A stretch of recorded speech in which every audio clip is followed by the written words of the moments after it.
Welcome to part 3 of the Genshin Impact Mythology series, where we explore the world beyond and the different histories of Teyvat. But for this episode, I want to focus on something that has only been referenced occasionally in Genshin, but not as prominent. Teyvat is but a drop in the universe of Genshin's lore. So the question is, what about everything else? So welcome to the many worlds of Genshin Impact, the small references to the other worlds beyond the fake sky keeping Teyvat in. Disclaimer. I won't be going over the content that's theorized about other Hoyoverse games. My goal is to solely talk about the references from Genshin's lore. So sorry, Honkai fans, I won't be cross-referencing anything. But I know what you're talking about with the tree and all. Also, I'm going to be focusing on the older content first, since the mention of previous worlds and world hopping was much more prevalent in older versions. Anyway, let's begin. The very notion of multiple worlds outside of Teyvat's cosmogony is referenced as early as the fact that the traveler comes from another planet altogether. We saw how they descended from the sky in the opening cutscene and how they were barred from leaving. The outside worlds of Genshin, however, have been referenced as early as the visual novel, where Venti hints that there are other worlds in the universe with different creation myths. As far as we're concerned, the word world has been used to refer to a multitude of things. One is the physical landmass and space that Teyvat occupies. The word world in this context is used to refer to everything here specifically. Another context is realms, which gets a little confusing. Time and time again, worlds can refer to something in the same planet or space as Teyvat, like Enkanomiya or Khaenri'ah, but are of a different realm. This is also the case with the Abyss. Third is in the context that the world is specifically the dominion of the Seven, which is why some contexts exclude Enkanomiya and Khaenri'ah altogether. This is also the case when you consider the Dark Sea, which is something that everything outside of Celestia's jurisdiction reside in. But what I'm interested in is the first one, physical planets or systems of life with their own separate creation mythos and gods. I want to know where have the interstellar travelers been and what is outside of Teyvat. In lore, the world of Teyvat is separated from the rest of the universe by its creator's shell, theorized as the fake sky that keeps Teyvat safe. Whatever this border is has been permeated multiple times by creatures known as Descenders, and even monsters and beasts from another realm set on consuming the world itself. Alice even references that the borders of Teyvat are weakening in the past couple of years. Albedo refers to the material realm of Teyvat as the known world, and that anything else outside of this realm is different or distant. The first reference we have about multiple worlds or even planets outside of Teyvat is in the visual novel, where Venti answers the question of, does ascending to Celestia make you a god? During those moments, he talks about creation myths from 3 separate worlds, Ymir from Norse mythology, Purusha from Hinduism, and Pangu from Chinese mythology. While these could have just been fake stories, the context of the quote being played alongside Vanessa's ascension leads me to believe that it's honest, if not true. Why I believe these are different worlds and not just reiterations of Teyvat's own mythos is because of consistency. First, while the referenced mythologies exist in Teyvat, such as Sumeru's interpretation of Hinduism and Liyue's interpretation of Chinese mythology, it could still technically exist as a separate, centralized system altogether, like the world out there being straight out of a manhwa and nothing more, or a world where the 9 realms of Norse mythology are the core realms instead. This is also interestingly the case if you go back to Teyvat's own mythos, where it was Phanes and the 4 shades that created humanity, and these gods specifically are never mentioned ever again. For example, it is said that Phanes and the 4 shades were the ones that created all life in Teyvat as we know it. However, Venti says that the gods sacrificed Purusha and cut his body to pieces, and then fashioned all living beings with those parts.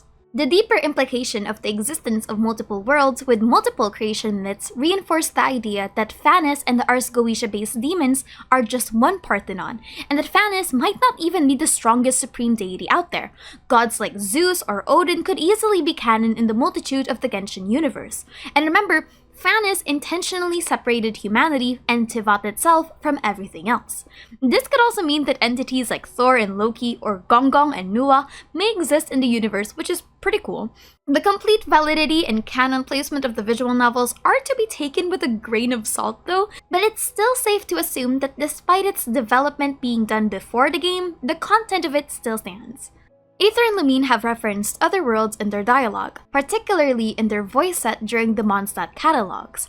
The Traveler has been referred to as someone who crosses the Celestial Atlas and has been to thousands of worlds, and how they entered through this world is by crashing into it through a meteorite. This is referenced in the Sword of Dissension and during the We Will Be Reunited story quest. The Traveler themselves have been seen using the word planet in reference to this world. One of the fewest references to the word planet in any Genshin content is after the Traveler and Venti were ambushed by Senora. After the Traveler was knocked out, Barbara finds them and heals them back, to which the Traveler asks, "What planet are we on?" Barbara, confused, asks, "Planet?" And Paimon tries to play it off by saying the Traveler was speaking nonsense. Though played for laughs, I think that the lack of its reference, even among scholars who specifically study extraterrestrial things, means that not only is Teyvat not a planet, but that word might not even conceptually exist at all to them. Fascinating, isn't it? Anyway, back to the Traveler. It's hypothesized by Albedo that the Traveler themselves is a creature that is currently inhibited by the divine laws of Teyvat. This is reinforced by the fact that the Heavenly Principles has been sealing them for hundreds of years. But I propose it's something deeper than that. I think the Traveler naturally acclimates to the world they reside in biologically. Albedo notes how much of a miracle it is that the Traveler is so biologically similar to himself, since their use of elements without a vision. As for the actual worlds that the Traveler has been in, the Traveler mentions that they've been in a lot of worlds where alchemy is a secret art, so it's actually strange for them to see it being practiced so openly in the streets. Furthermore, the Traveler visited a world where if you give the tavern owners a considerable tip, they're willing to share information. The Traveler does get mildly concerned when Paimon jokes about having a special stomach, questioning the general biologies of things in Teyvat. There is also the case of Aether and Lumine's original home. Aether and Lumine came from a world that became dust, where humanity was trying to preserve a doomed world that was against a star-devouring darkness. According to the original Chinese translation, Lumine's character card had the quote, "the last descendant of the subjugated civilization." Whatever Aether and Lumine's old world was, it was their last and only home. It is also mentioned as early as the Sword of Dissension's lore that the universe casts no shadow in Teyvat, hinting how Teyvat is intentionally separated from everything else out there. Aether and Lumine's old world give us a glimpse of the grander universe, and how it is in its fundamental law that all who exist must one day perish. And I have a strange theory that Phanes didn't come to Teyvat out of its goodwill, but more of self-preservation. That they were running away from the darkness of the universe, found a distant but occupied world, then decided to kill its previous rulers in order to survive. Remember, humanity wasn't created yet during the time of the Seven Sovereigns versus the Four Shades, so to say that Phanes was protecting humanity with this war is incorrect. Alice is also another character who has been able to traverse through physical worlds as far as we're aware, with her knowledge of Teyvat's borders being extra-dimensional and her constant references to things like idols and technology. Fun fact, Alice actually had a project for Teyvat's idols, which makes me wonder if she learned about it from here. Anyway, the first reference to a world that she's been in is when we first hear her voice in the Golden Apple Archipelago. She tells about how there are tales of a world that has islands in reference to golden apples.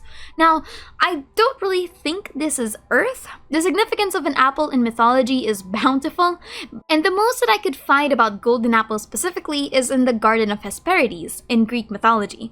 Nymphs in the garden had a lot of golden apples that granted immortality, but I don't know if that's the reference or if it's a reference at all. In the book, The Little Witch and the Undying Fire, Alice makes reference to a law in the outside world known as Morphe's Law. Naturally, this could have been a case of Genshin taking real-life names and inspirations and translating it into Teyvatian concepts, but Alice specifically mentions that this law is from the outside world. In the Chasm Spelunkers, Churchion says that Alice called her the Rubicon, which is a shallow river in northeastern Italy, south of Cesena. The phrase, crossing the Rubicon, means passing a point of no return, but if this is a reference to Earth itself in general is unknown. Alice also mentions a world that has dinosaurs. In the Cave of Sigleider, Wings of Feasting, she was talking about a world's final feast. The world there was ruled by dragons, but more akin to a cross between lizards and chickens. Fish dragons lived in the oceans, and bird dragons soared through the sky on wings that were super huge. They were powerful creatures, and so they looked down on all of the other animals. In that world, they were rulers of all life. Later on, humans appeared in that world. No one knows how that happened, and she thinks that it was because of the falling meteorites. But they had the strange habit of having a Sunday dinner. In this world, humanity killed and ate the dragon meat, and this led to the great extinction of the dragons. At first, I thought that this was Earth, but maybe its alternate version. The dinosaur extinction came with humanity, when humanity came with the asteroids, but honestly, this could just be a different world altogether. Here's a pretty interesting question that I want to see debated about. Does an alternative Earth exist in the universe where Teyvat is in? To clarify, does our Earth technically exist in Genshin Impact lore? The reason I bring this up is that it would create a fascinating reinterpretation of concepts that Genshin has. Think of it like this. Teyvat is based off of concepts in our real-world mythos, as well as architecture and cultures from real countries. The Harbingers are based off of the real theatrical play concepts of the Commedia dell'arte from Italy. The different demon names are based off of written theology-centric grimoires documented by human authors, and even the wild-ass reference to Queen that is Scaramouche. So that introduces the idea of one concept, multiple worlds. Meaning, a lot of things in Teyvat are rehashed or alternative versions of existing concepts in the universe canonically. I mean, it's not impossible. Certain concepts like alchemy have been canonically replicated across multiple worlds if the traveler's dialogue is to be believed. Bars and taverns are also something that they experience in other worlds. Just something to think about, I guess. Now, you're going to notice that I haven't talked about the Abyss itself, even though it's been referenced as quote-unquote a different world. Besides just being saved for another video because of its sheer magnitude, the Abyss is a stranger concept of a world that's a bit different from the previous ones I described. This is because the Abyss is mostly a realm first before it's an actual planet or continent. But we'll get to that pretty soon. Anyway, my name is Astar, thank you for chilling with me. Bye-bye! Welcome to part 3 of the Genshin Impact Mythology series where we explore the world beyond and the histories of the